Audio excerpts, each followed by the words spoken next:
Hey folks, Roland Martin here. Coming up next on Roland Martin Unfiltered, live from Jackson, Mississippi on this Tuesday, November 20th, 2018. We break down the Senate race in this state. Mike Espy running against Cindy Hyde-Smith. Got some breaking news in terms of major companies pulling their donations to Hyde-Smith because of her public hanging comments. And we'll also on the show hear from Mayor Lumumba, the mayor of Jackson, Mississippi. Also actress Aunjanue Ellis.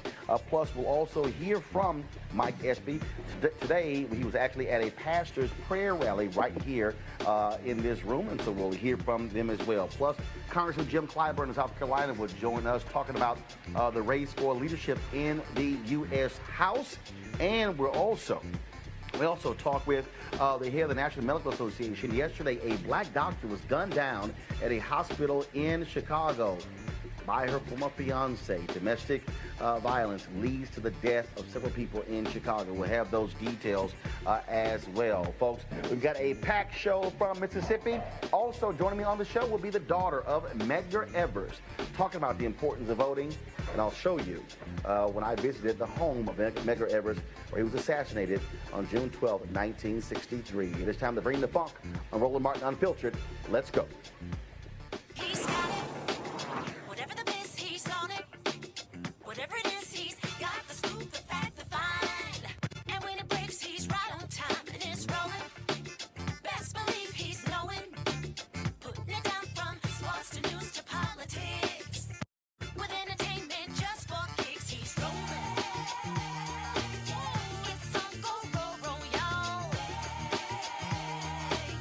It's Roland Martin, yeah.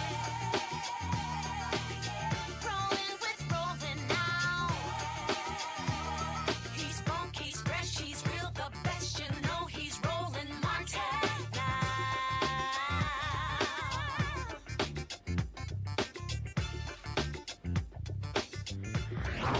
Martin.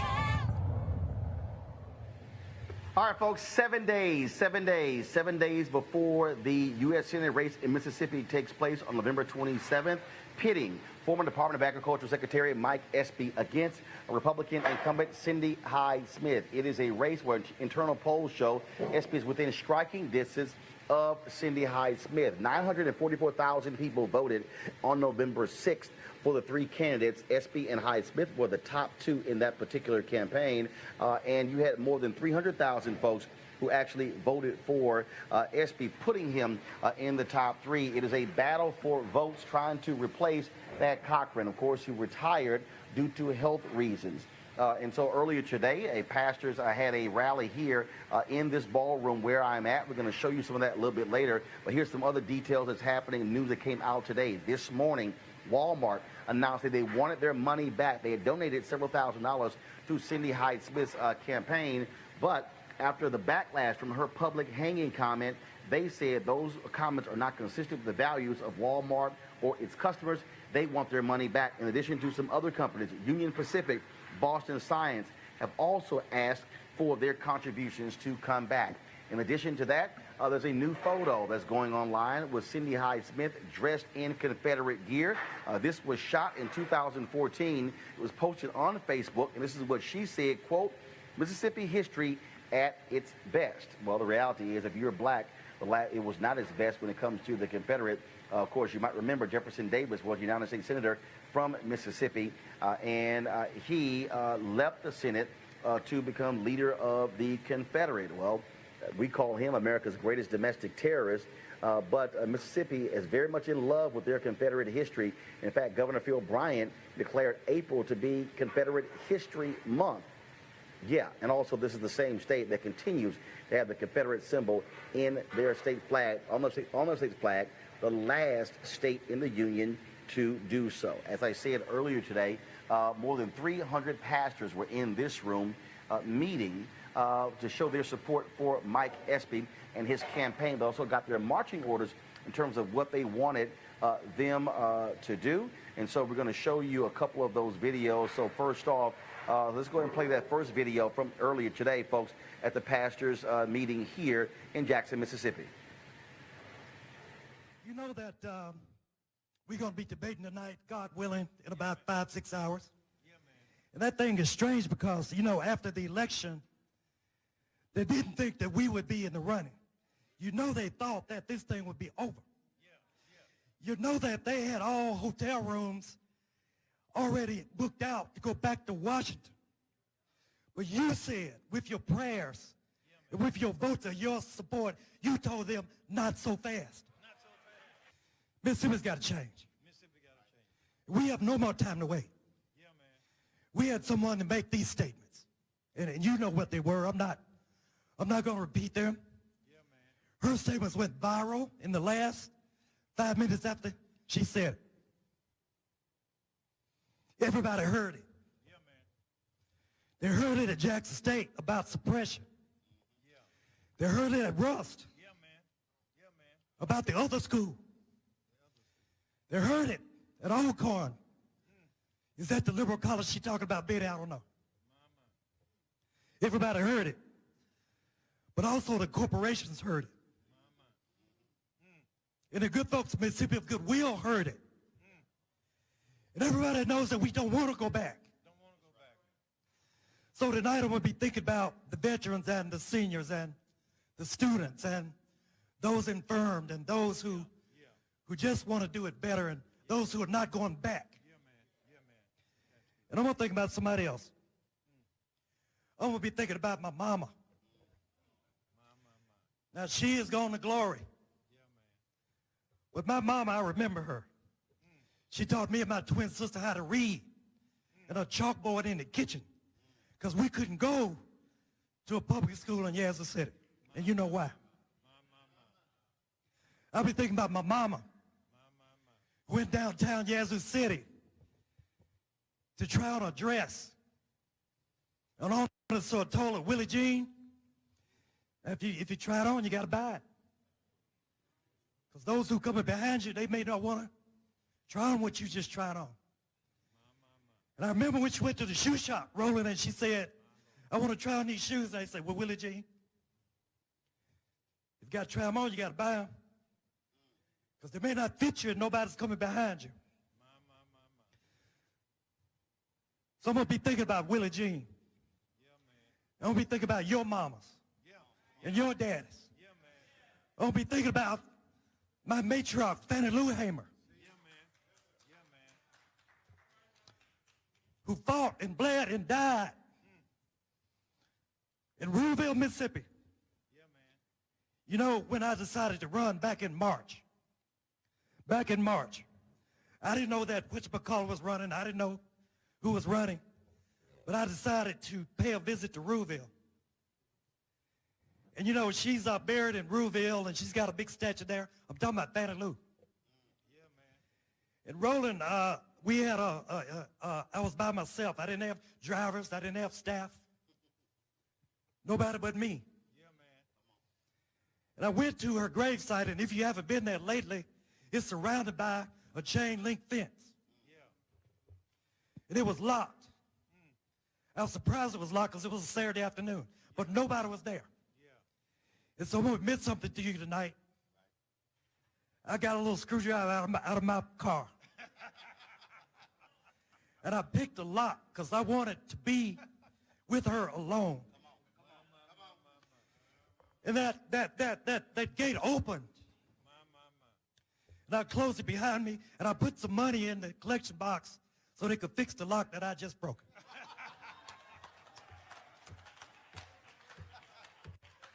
I said, Betty Lou, this is Mike. You the one that ran for Congress in 1964. Knowing that you could not be elected. Yet you had to be the lodestar. You had to be the signal. You had to be the person that people like me would come behind. I said, I want to do it again. I want to try to do it again. I need your strength. I need your prayer. I need your spirit. This thing is not easy.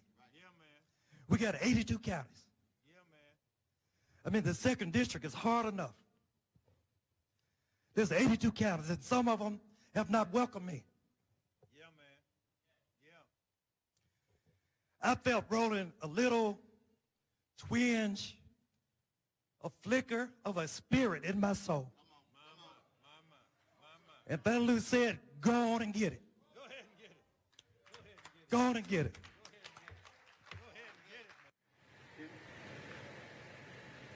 Now, folks, this rally was called by Pastor Jerry Young. He is the head of the National Baptist Convention USA. He also leads the church where Mike Espy has been a member for more than 30 years. Last week, he and I talked, and he said, Roland, if you're going to come to Mississippi, I would love for you to address these pastors.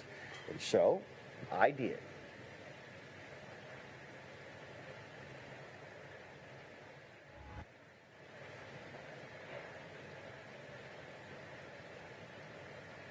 Is a different state in a different place when it comes to our people. When I landed on Sunday night, got my rental car and was driving and waiting on my crew to land 2 hours later. What I initially thought of is not what was I going to eat. I thought about when Harry Belafonte talked about him and Sidney Poitier coming to Mississippi and then them being chased from the airport. I think about so many of our ancestors before us in terms of the role that they played, if they were willing to do what was necessary, even though they knew they were not going to see the fruits of their labor. See, what I understand is when I listen to certain people who want to lead, what I look for, people often talk about who was a Moses, who was a Joshua, but see, I look for modern-day Nehemiahs. I look for people who have chosen to survey the land and see that the wall has crumbled, and then they come up with a plan of action to then say how to rebuild that wall, because, see, the wall protects the folks who are inside of the wall. And see, you remember, see, Nehemiah went around and he actually looked at the wall and said, okay, we're going to do this, this, and this. But if you read it again, it says the people said, let us rebuild. Let us do it, Doc. Didn't say let Nehemiah rebuild. Then, of course, as you keep reading the next chapter, you begin to read it where it begins to say that also Nehemiah said, and look, there are going to be some haters, some people who say that you can't make this happen. And I've already heard from some haters who say there's no way in the world a black man could somehow be elected in Mississippi. Oh, he black and Democratic? You've lost your mind. But see, Nehemiah said there will be haters. And he said, ignore the haters, keep working. Yeah, man. And then, of course, when the haters then saw the wall was being rebuilt, they then said, oh, no, we got to stop that from happening. And so they began to attack them. Nehemiah said two things: keep one hand on your weapon and the other hand still working. But the most important thing about when you read Nehemiah is not just the vision, not just what he said, that you got to keep building and there will be haters. The most important part is if you actually begin to read that carefully, it lays out the people who built this portion of the wall. See, which means that if you are on one part of this state, you cannot be concerned about the other part of this state, because if you're ignoring the wall right in front of you, then you are losing sight. See, they could not rebuild the wall if the people right in front didn't build their portion of the wall. And the person next to them build their portion of the wall. And the person next to them, they'll build their portion of the wall. The reality is no wall can be built if you don't do what's right in front of you. Which means that no one can win if you can't mobilize and organize just where you are. Which means that if you can't organize yourself, organize your family, organize your street, organize your block, organize your neighborhood, organize your city, then you will not be able to rebuild the wall. It requires those of us to have a vision, to follow modern-day Nehemiahs, and then to do our part to rebuild the wall just in front of us. See, if we don't, then we have nobody but to blame ourselves. If we don't, we can't say it's somebody across town because we didn't do your part. I dare say the only way we can actually be truly effective, the only way we can honor our ancestors, the only way we can actually make a change for the better, if people of conscience, people of faith, people of African descent have the willingness and the guts to stand up and fight and look folk in the eye and say, you can say anything you want about public hangings, you can joke about voter suppression, or you can make all these other different comments, but you are not going to withstand the kind of pressure that we're going to bring to bear on you when it comes to our future, when it comes to what is happening, when it comes to what is needed, that we are going to fight and fight and fight, and like Frederick Douglass said, agitate, agitate, agitate, and then you also must follow what my frat brother Vertner Woodson Tandy, one of our 7 jewels, said to the Brothers of Alpha in 1937 when he said we need more brothers dealing with the issue of the Negro problem. He looked them in the eye and said, brothers, we will fight until hell freezes over, and then we will fight on the ice. All right, folks. Again, 7 days before folks go to the polls here in Mississippi, lots of attention. But the importance of voting for African Americans is not new to this particular state. You heard Mike Espy refer to Fannie Lou Hamer in that particular speech. Also, one of the folks who was very much involved in the battle for civil rights and voting rights was, of course, Medgar Evers. He was the field secretary for the NAACP here in Mississippi, Army veteran, who was assassinated in his driveway as a result of his fight for the rights for African Americans. And joining us right now is his daughter, Rena Denise Evers. Did your whole Gutman name, your whole Gutman name? Your mama would be happy for me to hear that. First of all, how is your mother, Merle Evers Williams? She says hello. She is doing much better. She's very happy to know that I get to see you face to face, and so I'll give you a hug afterwards from her. All right, I certainly appreciate and she that. Said keep going with what you're doing. Absolutely, will do, will do. So let's talk about, again, that importance of voting. I tweeted a photo when I dropped by 2332 yesterday, and I said, your father gave his life. And someone said, no, Roland, his life was taken from him. I said, no. I said, you don't understand. I said, folks like your dad knew what they were facing. Yeah. And they knew what they were coming after. They knew the folks who they had a bullseye on their back because they dared to say the freedoms that he fought for in the United States Army for other folk, black folks deserve those same freedoms. Exactly. And, you know, thank you for saying 2332 Guine Street, even though it's Margaret Walker Alexander now, which is wonderful because it's named now, what was it called then? Guines. Guines. Spell it. What? G-U-Y-N-E-S. That was a street. That was the name of the street then. Right. Okay, got it. Right. Okay. But Margaret Walker Alexander lived up the street. Ah, so the street was renamed after her. Got it. Okay, yes, cool. All right. Which is wonderful to know now, but as a kid, you didn't know who all was up on the street and who was in the neighborhood, like Constance Motley. You know, talking about the given his life, they have, the civil rights activists and other activists, given their lives as opposed to being it taken away. You know, from a personal daughter view, it was taken away as a kid.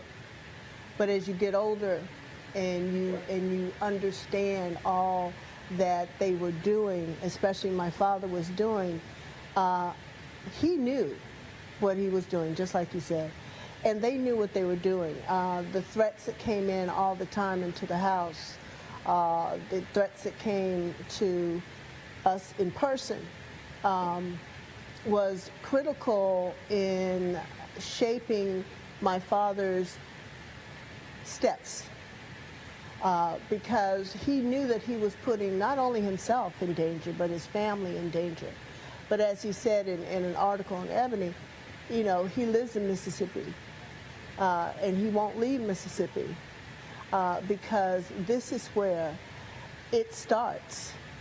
It starts of not just reconciliation, but understanding of respect and rights, God-given rights. And so going through being taken, God takes you, but also what I know for sure is God gave him his mission, and he was fulfilling his mission. It has to drive you crazy, knowing full well what your dad was doing, and to hear people say, I don't vote, it means nothing to me, or this is a waste of time, voting changes nothing. I had somebody post earlier something Malcolm X said. I said, well, first of all, dude, you can't even remotely talk about what Malcolm X was saying in 1960 or 61 or 62, 63, when black people were still trying to even get their right to vote. And so how does that has to irk you, knowing full well just the hell that your dad went through and your family went through and black folks went through just to be able to register and have folks say, man, It's a waste of my time. Not just to register, but to pass the test that they had to pass at that time. Yes, it more than irks me. And actually, I have a couple of friends who of different ethnic backgrounds that have said that to me. Well, Rena, I'm sorry to say this to you, but, you know, I'm not going to vote. And I said, and why not? Well, what does it matter? I said, one vote counts. One vote counts in a lot. I said, does your life matter to you? Do you know what your rights are? First of all, you are privileged at this time, and I use that word very lightly. You're privileged at this time to be able to walk wherever you want to walk, to be able to go into a restaurant of your choosing, to be able to go, as I heard Mike Epstein said earlier, try on clothes in the high-end stores without being told to go out or told that you can't try on. You have to buy it and you can't return it. You have to, you know, gauge what your clothes size would be in order to get it, or be totally refused to be able to go into the store. And that's what happened. And what irks me, really gets to me, is that people think that this was centuries ago. This happened my lifetime. I'm 60 years old. Yeah, go ahead and say it. I mean, I'm first of all, 63 years there old, you and I'm go. proud of it. Right. Your mama proud when she give her age. Go Yes, ahead. she is. Yes. And so what irks me is that, do you realize what is happening now happened then? You're not that far removed. That's really 50 years ago, 60 years ago. Your parents, your grandparents lived through this. You're living in a day where you have the opportunity to understand what's going on by technology. Most people carry around cell phones. Cell phones are little computers that give you the knowledge that all you have to do is say, hey, Google, ask about the 13th, 14th, and 15th Amendment. Mm-hmm. Ask about slavery. What are those amendments about? Reconstructive, right after civil rights. The Civil War. That was the whole purpose of civil rights, of the movement. And the movement started not in the 1900s. It started actually right after this country in 1700s, the late 1700s, early 1800s. So my real concern, not my real concern, my focus, and so many of us are about educating about why you need to do this.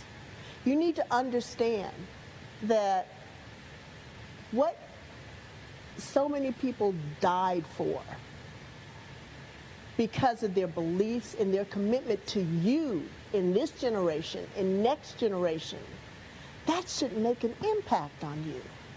You should want to go out and give your voice to what your life is about. You pay taxes. Now, some of you might say you don't pay taxes, but everybody pays taxes. You pay sales tax, don't you? So where do those sales taxes go to? They go to what the government decides is going to be good for you or not. What programs, you know, the younger children are not being able to have after-school programs. They're not going to be able to have programs that they consider electives. Mm-hmm. So those taxes are being utilized for what? And so I just, to go back to, does it irk me? It has a fire in me that it had, I believe, in my father, in Amzie Moore, in Sam Bailey, in Vernon Damer, in Fannie Lou Hamer, and so many, because they were at the podium all the time. It didn't have to be a podium in front of a large audience. It was each and every one, and that's what we have to do, to educate about your rights. And look, earlier today, again, at the pastor's prayer rally, they announced about 944,000 folks had voted, and that they were seeing numbers voting in this race that were comparable or even higher than when Obama ran. So you got black folks in Mississippi who are energized, but clearly for Mike Espy to win, he's going to need a very, very high turnout of people in order to do so. And so I just want folks to understand it's not like people are ignoring this, but the reality is, again, for me, I'm still a firm believer that even one person sitting at home, not using their power, to me, it makes no sense whatsoever. It doesn't even make sense, because in a year after a bill's been passed, whether it's about your health, whether it's about your housing, whether it's about school, your school debts, it's going to affect every single person. So sitting and waiting for a major election, such as a presidential election, does not help us at all in the everyday life that we're living. And so you need to be going out and voting when it comes to your local officials, when it comes to your state officials, and all the government officials. And so this race is critical. The race all this year in a lot of different states have been critical, because things are going backwards at an amazing rate that it feels like I'm back in a mass meeting with my dad, and he's talking about your rights and what you need to learn and what you need to do. So we have to get out, not only the vote, we have to get out the ones that are sitting, as you said, in the armchair going, okay, let me look at this election, let me see what it's doing. There's too many waiting to see, and you keep waiting and we won't have. All right then. Okay. I just, if you mind, if I can just say one thing, and I go by my dad, his wisdom, and it amazes me when I go back and read some of his speeches. What's so prevalent now? And I'm like, here we go again, but it's so prevalent. And so I just would like to just read this one thought. Yeah. And I have this on my website. But although great strides in the field of human relations have been made, we cannot give up now. But rather, it is necessary from this day forward that we take increased devotion, lest those precious rights we have gained be taken away. Let it not be said of us when history records these momentous times that we slept while our rights were taken by those who would keep us in slavery, by those who say that we are doing all right. And that speaks volumes now, and that was done in April 20th, 1961. So that's valid now. So those of you who are out there hearing this, don't sleep away your rights. Go out and vote. Take at least 30 people with you, or make sure that they go out and vote, so our rights will be in a solid foundation in this nation. Medgar Evers, always good to see you. Love you. I appreciate it. Okay. Thanks so much. Thank you, Steve. All right, then, folks. Speaking of the issue of voting, that's what House Democrats are going to be doing very soon for their leadership. Of course, Nancy Pelosi, she wants to return as Speaker of the House. Steny Hoyer of Maryland, he wants to be the House Majority Leader. And my next guest is running again to be Majority Whip. Joining us right now from South Carolina is Jim Clyburn. Congressman Clyburn, how you doing? I'm doing good, Roland. How are you? So good to hear from you. Doing great. Well, first of all, certainly I do want to get your thoughts before we talk about the House leadership vote. I do want to get your thoughts about Mike Espy running here in Mississippi. You, of course, civil rights leader in South Carolina. You remember Medgar Evers very well, the fight the black folks had to vote in Mississippi, and just your initial thoughts about his campaign. I do remember all of that very well, and it's kind of interesting to hear the previous guest talk about 1961, the year I graduated from South Carolina State. Also, the year I went to jail for my final time. And it was all about trying to get the right to vote off the back of the bus into making individual decisions based upon whatever you were capable of rather than because of your skin color. And to see what is happening now, new Supreme Court decisions gutting the Voting Rights Act, new judges being appointed, judges who make it very clear in their writings and their speeches that they will turn the clock back if given the opportunity. And one of the checkmates to all of that is the Mike Espy race down there in Mississippi. If Mike Espy were to win this election, I think a week from today, he would be standing in the gap of whether or not these right-wing judges will continue to be appointed to the United States Supreme Court. I am hopeful that people in Mississippi will turn out in record numbers, something similar to what the people in Alabama did when they stopped Judge Moore. And things are lining up for that to be the case. Judge Moore made who he was and still is, I suppose, very clear in things he did and things he said. And people were incensed by it. And a lot of people who would have ordinarily voted for him were insulted by it. And the ingredients were there for us to win that victory. What we just heard, this senator have to say about making a joke about a public hanging. And I understand rather than apologize, she doubled down. And other things have come out that she has said. And I venture to say it was a bullhorn rather than a dog whistle. That is, you can't have a louder bullhorn than that, than to talk about a public hanging and try and never apologize for it.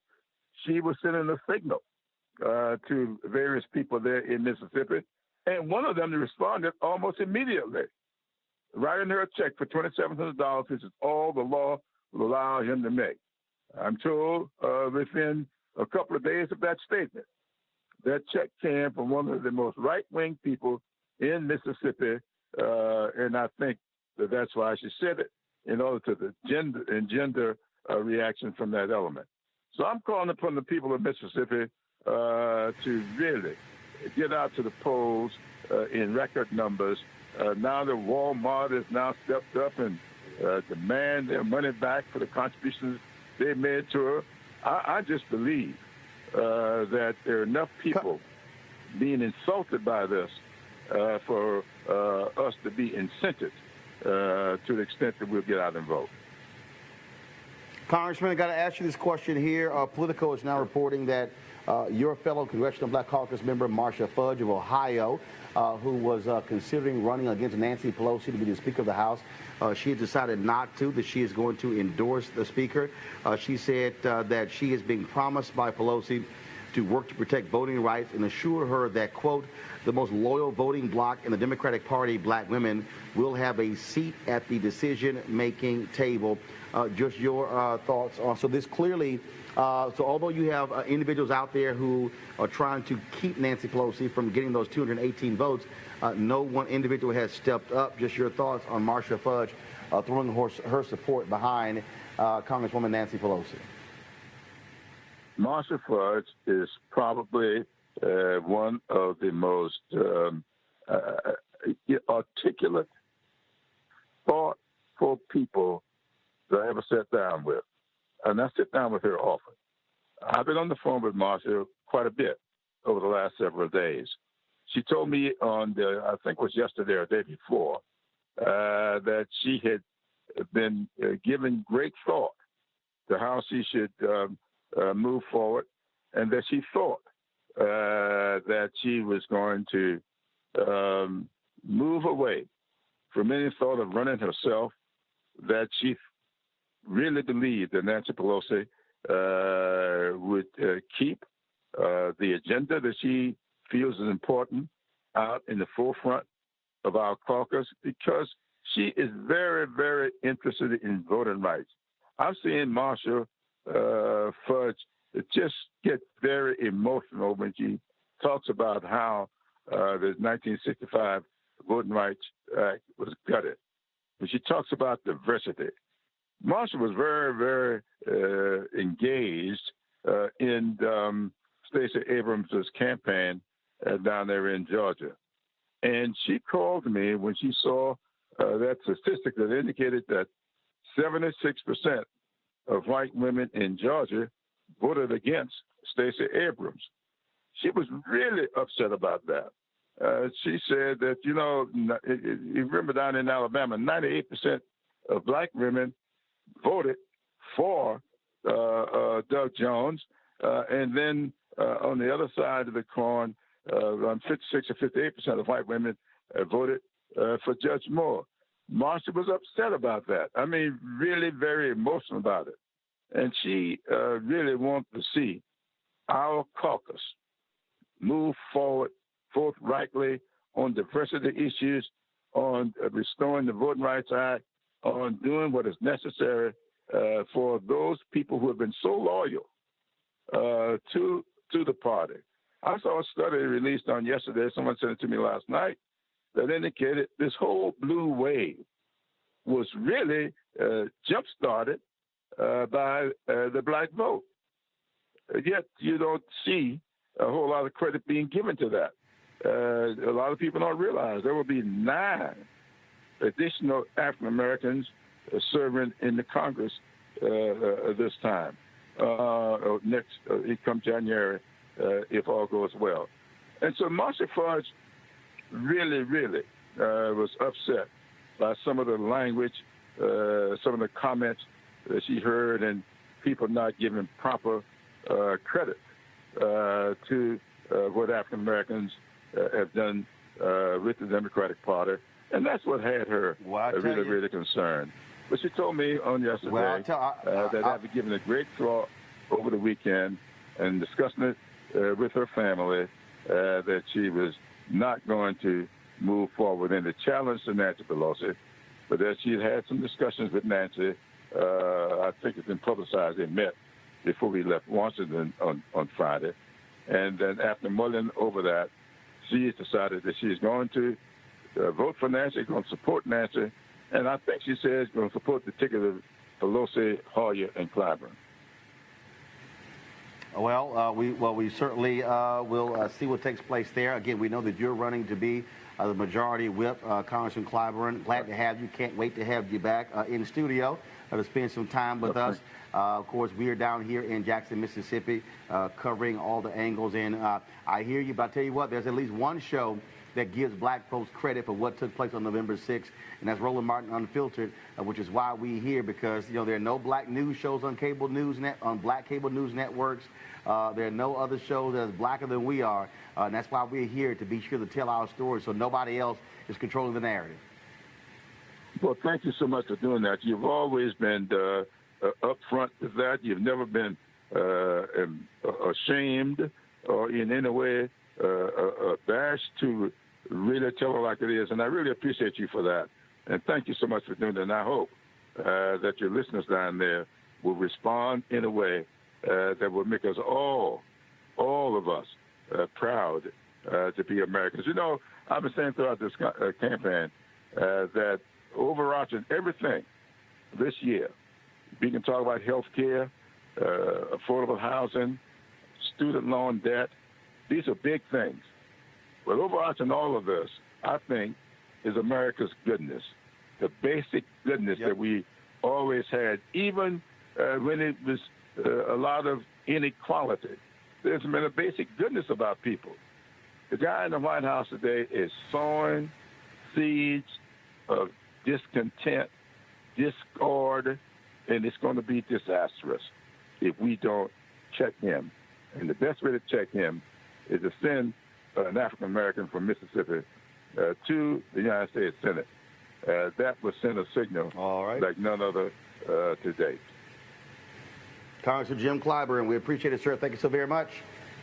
Thank you so much for having me. Yes, sir. Thank you very much. I want to go to my panel right now. Spencer Overton, he's the president of the Joint Center for Political and Economic Studies. Malik Abdul, Republican communications consultant, and he also, of course, is a native of Mississippi. I want to start with you, Malik. We'll go to the news of all these companies, Walmart, these other companies pulling their money, Boston Scientific, pulling their money from Senator Cindy Hyde-Smith because of that public hanging comment. That comment has gotten lots and lots and lots of attention here in Mississippi, Malik. Yeah, you're absolutely right. You know, most of my family, as I said, are Democrats. Actually, all of my family are, are Democrats, and so they are hot about the comments that Cindy made. You know, I said on the show here that I didn't agree with her comments, and I thought that she should have came out with a much more forceful, well, an apology first, and a much more forceful one at that. Whether or not it really affects the outcome of the race, I really don't know if we're going. I don't know if that's actually going to happen. But you know, the fact that Walmart and some of the other companies pulled, are asking for money back or something, it doesn't surprise me. It doesn't surprise me at all. Spencer, you are the author of the book Stealing Democracy, New Politics of Voter Suppression. And the bottom is this here. We know that voters, whether you are white, whether you're black, whether you're Latino, people respond to things in a much different way. And the reality is, in the sense that I've gotten being on the ground since Sunday, is that black folks have been very energized and very focused as a result of that public hanging comment. You have others who say, look, she knew exactly what she was saying. Of course, her also joking about voter suppression. Her campaign saying that that was edited out of context, yet the student who they used, her campaign posted a photo of that student to try to say, oh, I was talking to a couple of black students. That student said, don't you dare use me for your campaign purposes. And so, again, yes, the polling shows that Hyde-Smith is in the lead, but the reality is a strong black turnout could make Tuesday night very, very interesting. That's right, Roland. And just to lay this out, this is the blackest state in the country, right? Over 38% of residents in Mississippi are black, and they're woefully underrepresented in terms of the congressional delegation. Only one of the 4 members of the House are black. Benny Thompson, a great member, but only one of 4. And then in the U.S. Senate, there's been no black representation. So folks are certainly overdue, and it's all about turnout. So in terms of if you've got friends, if you've got family in Mississippi, you need to get on the phone and call them and tell them to get out and vote. Let's shift to, of course, the news of Congresswoman Marcia Fudge choosing not to run for Speaker of the House. Bottom line is, Spencer, is everybody scared of Nancy Pelosi? Right, that's right. Now, you'll remember that the situation we're in is that Nancy Pelosi has a lot of votes, but she doesn't have enough Democratic votes to get across the line in January, because there are a lot of Democratic members who, when they were running, they said, we're not going to support Nancy Pelosi. So we'll see how this works out. Another important thing we didn't talk much about when you had him on is Clyburn. He'll be number 3 in the House. Just a sage, incredibly smart. He'll be the highest ranking black person in the United States government if he becomes a Democratic whip. Malik, again, look, competition is important, and the fact that you have these folks who don't want to vote for Nancy Pelosi, they've got nobody to vote for because no one has publicly said they're going to run against Nancy Pelosi. I was listening to Clyburn and some of the other discussions that they've been having about this this race, and For me, I look at it and I say to myself, you know, this is exactly one of the reasons that I left the Democratic Party. Because as you see, Marcia Fudge has no support. The Congressional Black Caucus, the largest caucus in the House, she wants to run and she gets no support. And it's reminiscent to me. No, hold up. No, that is not true. Well, it is not true that she does not get any. Okay, well, Malik, that was an exaggeration. Yeah. Malik, I've talked to congressional members.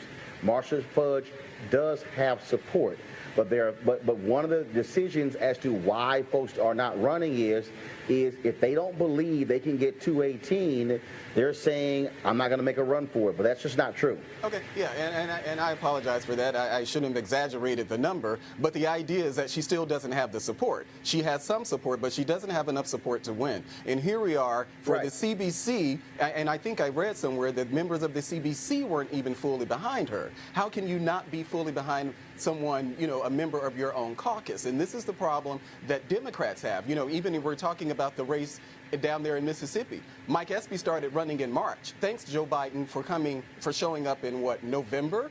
You know, I appreciate the natural interest in the race, but the reality is that Mike Espy has been running since March, and he's had no support from the larger Democratic Party. They weren't interested in talking about Mike Espy because they were more interested in talking about Gillum. They were more interested in talking about Abrams. So now I got to push back on Malik on this House issue, right? And I got to push back because if you look at the Republicans in the House, I mean, we've been through speaker after speaker because it's such a difficult group to manage here. I mean, we basically have Paul Ryan leaving because it's just a difficult group to manage. With Nancy Pelosi, you've got someone, you know, certainly she's got her defectors here, but she does have a significant amount of support. She's raised over $100 million for the Democrats in terms of doing this. And so certainly I think the Republicans have been much more so cats scrambling every which way as opposed to the Democrats. And it takes real strength to hold so many different people in line. Yeah, I'm not going to, you know, I give Nancy credit. You know, she's very talented. She's a skilled tactician. She's great. But the reality is that there sits Marcia Fudge, and she has no support. Well, she has very little support, and it doesn't seem like she has that from her caucus. Okay, again, you have support there. It may be 60 to 100 votes, but you need 218 is really what the issue there is. All right, folks, gentlemen, hold tight 1 second. I got to go to a break. And so I want to share a message from one of our partners, folks. As we transition into the holiday season, this is the time when people are starting thinking about giving and also sharing. And sometimes the best gift is when you actually present an opportunity to yourself. Give yourself your own gift. That's why our friends at Transatlantic Real Estate have created an investment opportunity for the everyday investor involving legal marijuana and crowdfunding. Now, we all know that legal marijuana has created one of the fastest growing industries in the country, no pun intended. Also know that crowdfunding makes it easy to be an early investor of an opportunity, but it gets even better. What Transatlantic is doing is different, and that is their business model is essentially buying the land that supports marijuana grow operations and leasing it to licensed, high-paying tenants. Now, what that means is you will be a landlord of a licensed marijuana farm in a high-growth market. Now, they're accepting investments for little as $300 up to $10,000 before the company goes public. Now, here's what's important. You must complete and confirm your application to participate. Again, complete your application and confirm your application to participate. Now, you can spend all your holiday money on gifts, but what if you get a return on your investment? You could also could consider making an investment for somebody else, and that could be their gift. That's a hell of a holiday gift. Now, to get started, go to marijuanastock.org, marijuanastock.org, for you to get into the game. And so we certainly want you to do so. All right, folks, time for our hashtag HBCU Giving Day University. Don't forget, you can go ahead and roll the graphic if you want to. Of course, it is Jackson State University, founded in October 23rd, 1877. One of his great graduates is Walter Payton, also Cornell William Brooks, former CEO of the NAACP. as well as Congressman Benny Thompson and Rod Page, former Secretary of Education for the United States. So as you support Jackson State, go to www.js.ums.edu, js.ums.edu. And graduates of Jackson State, we want you to also give back to help there. Folks, a tragic and sad story out of Chicago where a gunman killed 3 folks, including himself, yesterday at Chicago's Mercy Hospital. One of the folks was a Chicago cop, including a pharmacy technician, but the shooter came there to confront his ex-fiancée, Dr. Tamara O'Neal, 38 years old. She was described as dedicated to her church and her patients. She graduated from the University of Illinois College of Medicine in Chicago just 2 years ago and had worked as a resident at Mercy for 2 years. Folks, she's now dead. She was shot repeatedly by a man with a history of bad behavior towards women. He also had a restraining order against him from his ex-wife. Now, he bought his gun legally and had a concealed carry permit, even though he had that level of history with domestic violence. Joining us right now is the president of the National Medical Association, the largest group of black doctors, Dr. Neva Lubin Johnson. She is there in Chicago, and in fact, she has been on the staff at Mercy Hospital for 30 years. Dr. Johnson, first of all, just such a sad story.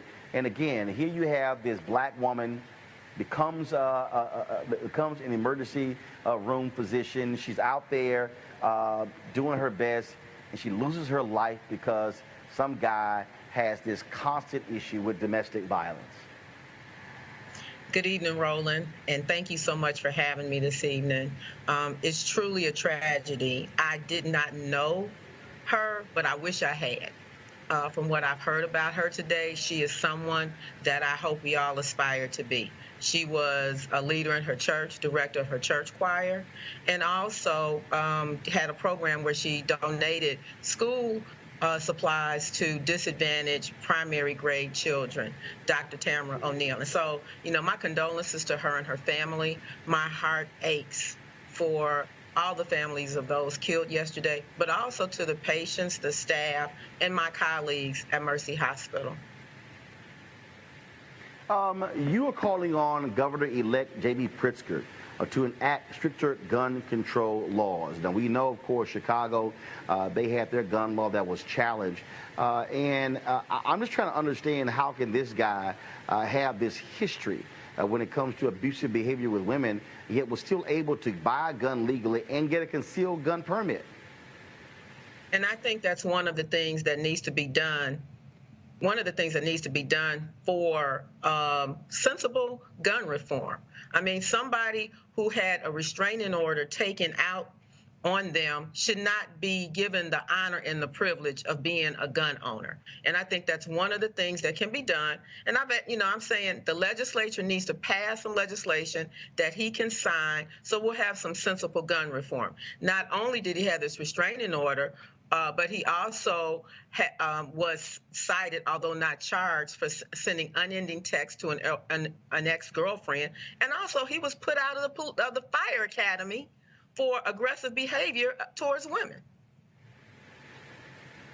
Well, it is certainly an absolutely sad story. 3 people are dead. The gunman took his own life as well. And it is sickening to actually think about. And we certainly, our prayers certainly go to Dr. O'Neal's family, as well as the other folks who lost their lives as well. Dr. Johnson, keep us abreast of what happens with the governor-elect there. Anything we can do to help, please let us know. I will definitely do that, and thank you again so much for having me. I really appreciate this opportunity. God bless, and happy Thanksgiving to you and all your viewers.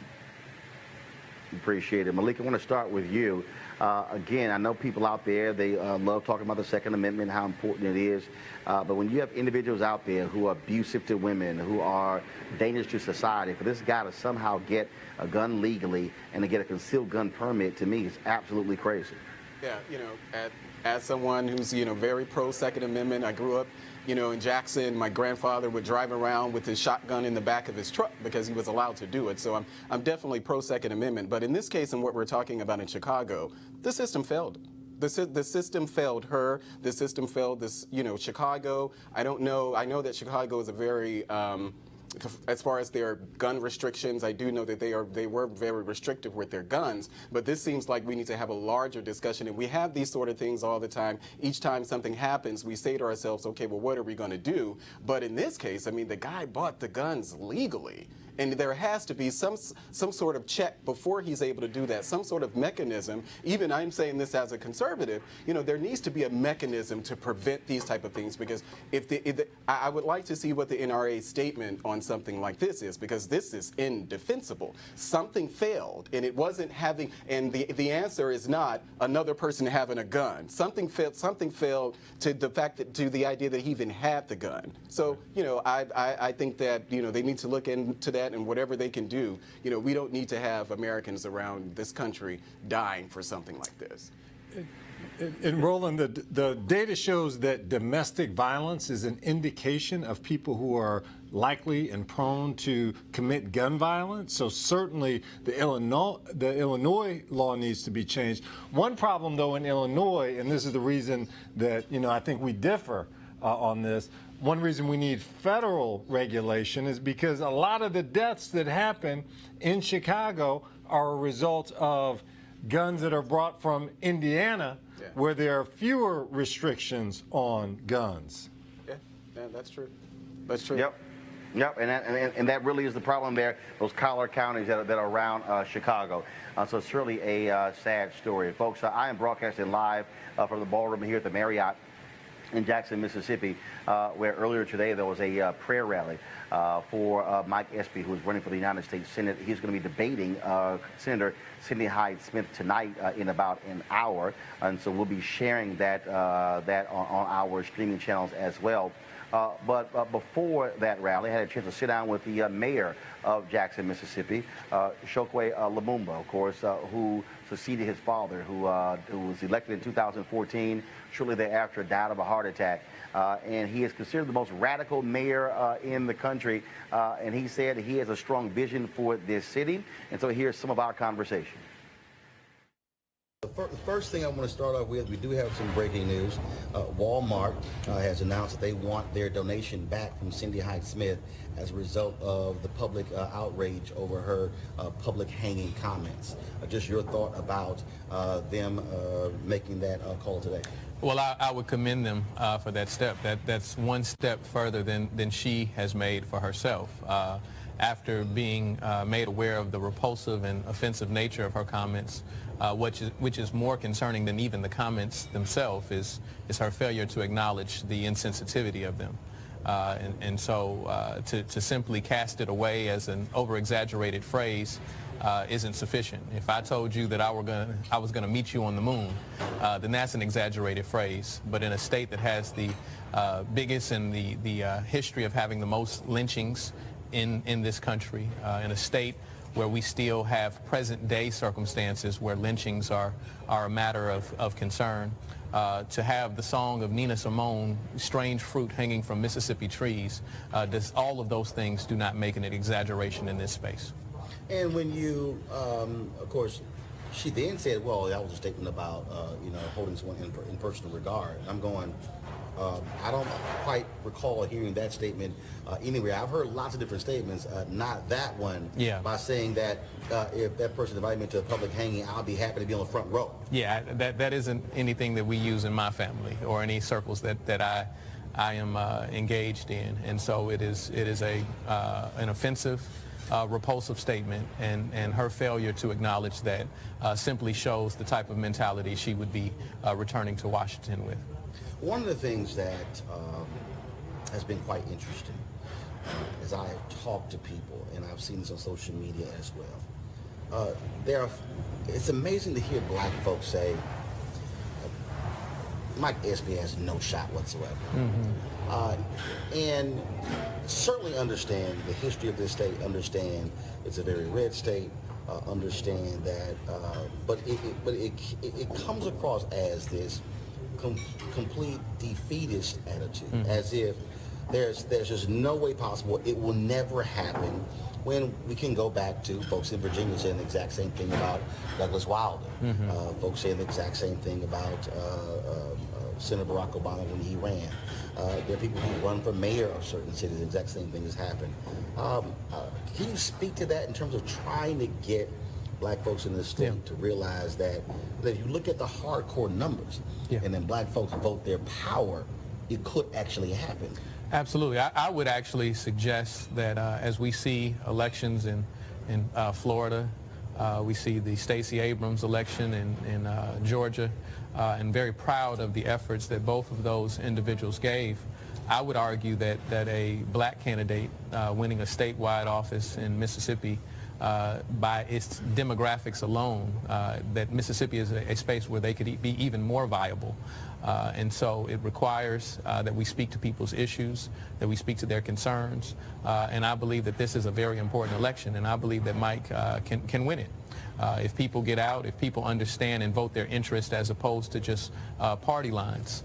I would challenge someone in Mississippi as we're, seeing Cindy Hyde-Smith and a Republican Party beating the drum about a border wall. I'd ask someone in Mississippi, when was the last time that immigration was your problem? You've been the poorest state as long as I can remember, and no immigrant has taken your job. If it was your job, they couldn't take it in the first place.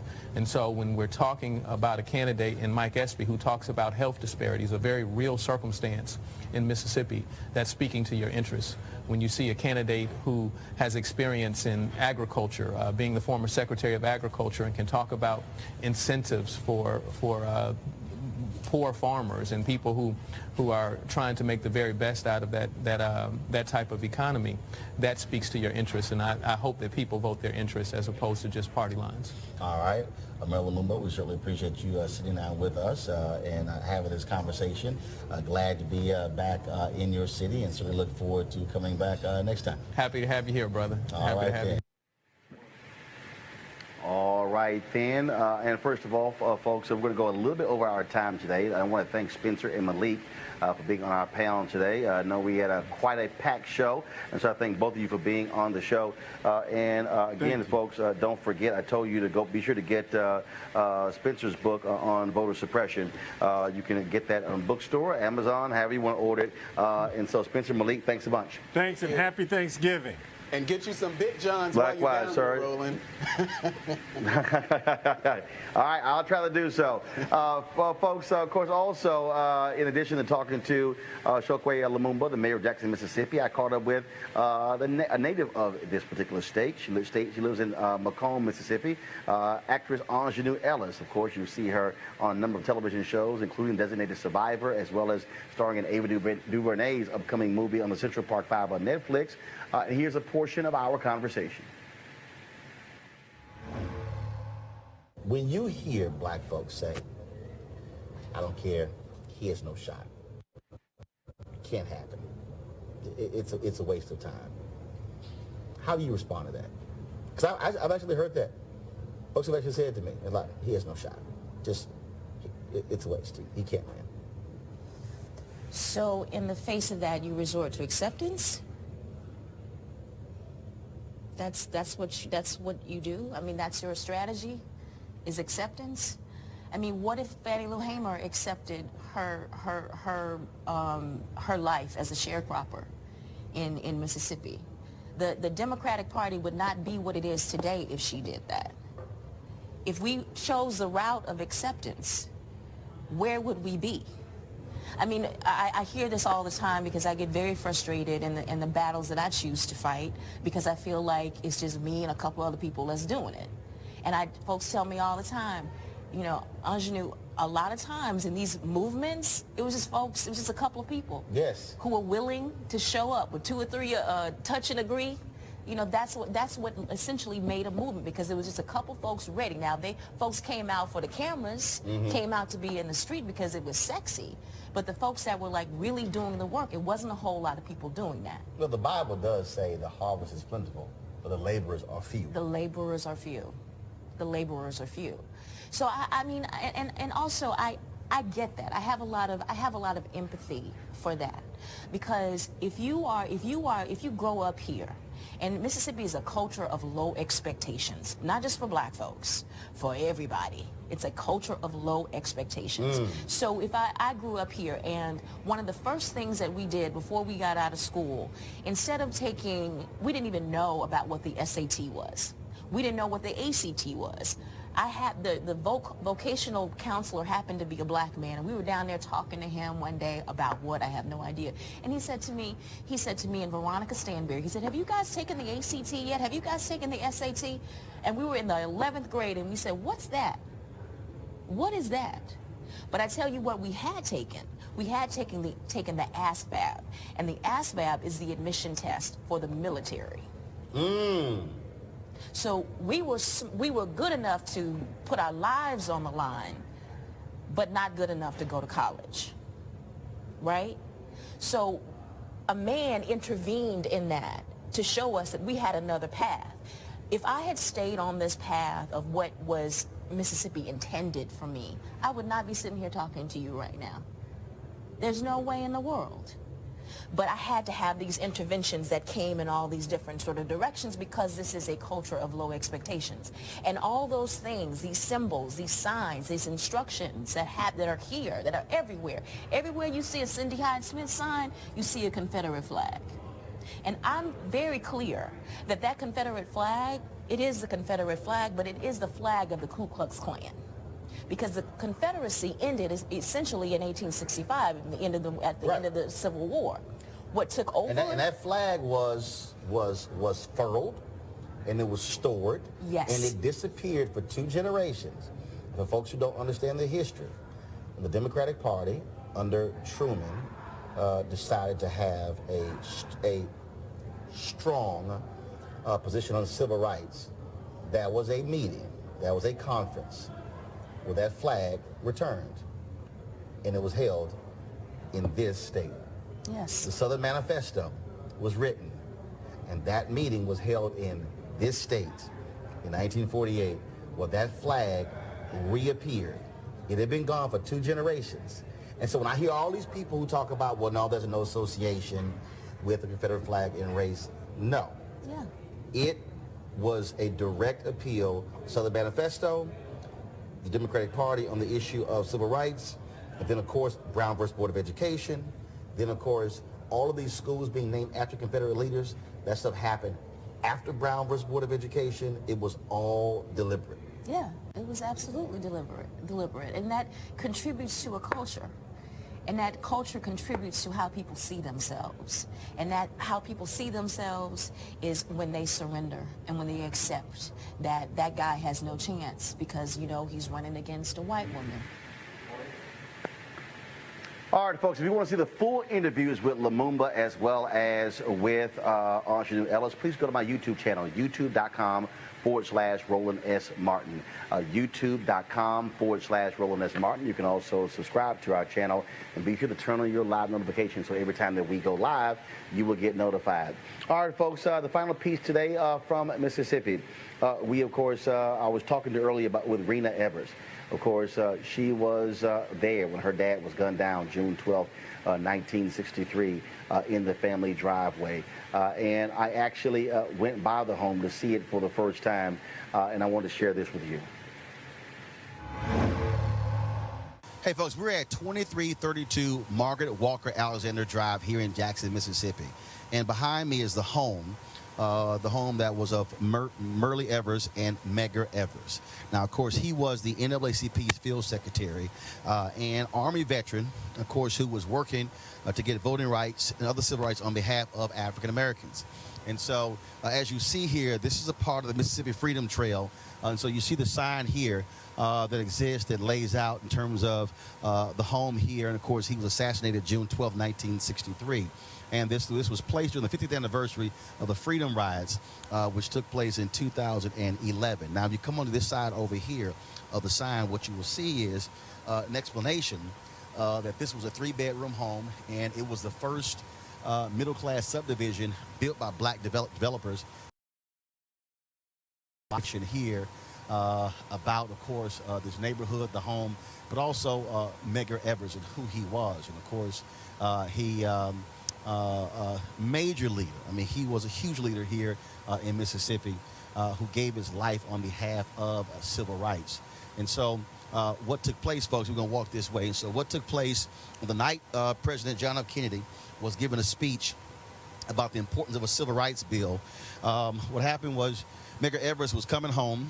His family was inside watching the speech. And then, of course, across the street, take a shot there, take a shot across the street. Across the street, hiding behind the cross, in those wooded area there, was a white supremacist, Byron Della Beckwith. And so when Medgar Evers came home, he pulled into the driveway here. And then his car pulled in, and he went to the back of his car to get some items out of his car, some T-shirts and signs, and that's when the shots rang out that killed Medgar Evers. Of course, he was hit. Then, he crawled his way up this driveway right here to the steps where his wife and his children came out. And, of course, it was horrible for them to actually see their husband and father shot and killed. And what you see here, of course, you see here, this, of course, is a National Historic Landmark. And so you see the sign right here that says that the bullet passed through Medgar's body and crashed through the lower left pane of the living room window. So the bullet went through his body and hit the window. And, of course, and it has all the details here.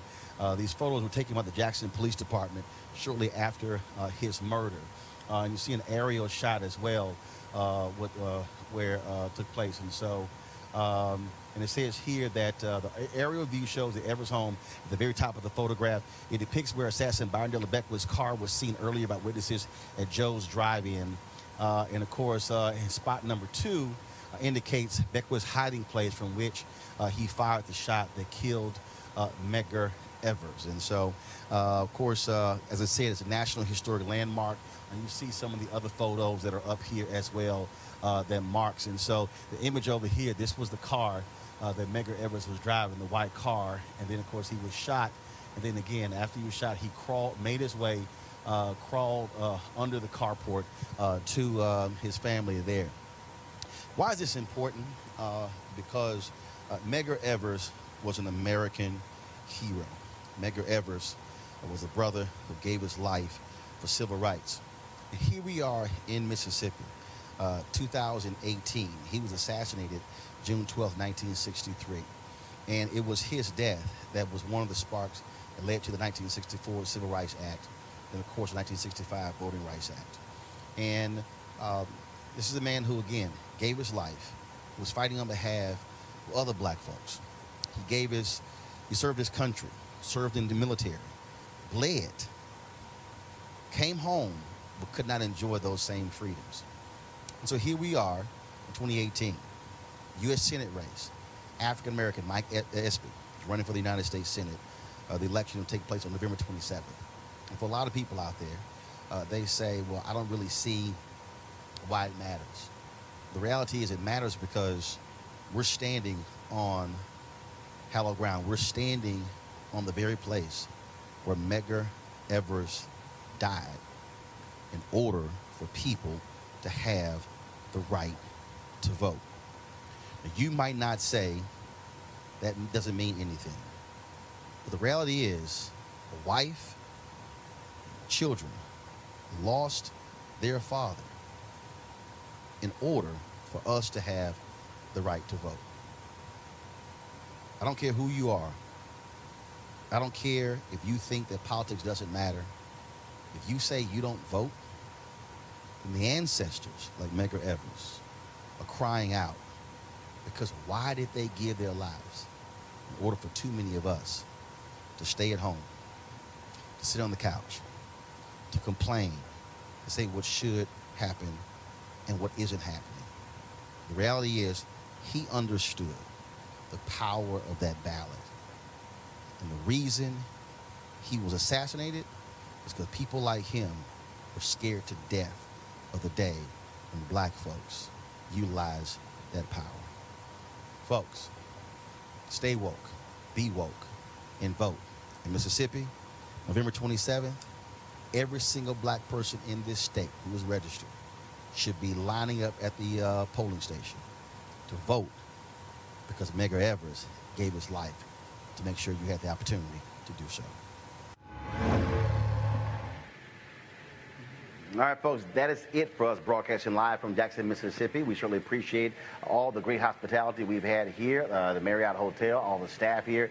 They've been phenomenal. Also, of course, the folks from the Prince Mason Lodge as well, and the NAACP where we broadcast on yesterday. Thank you for all the guests that we have had. Thank you for also watching.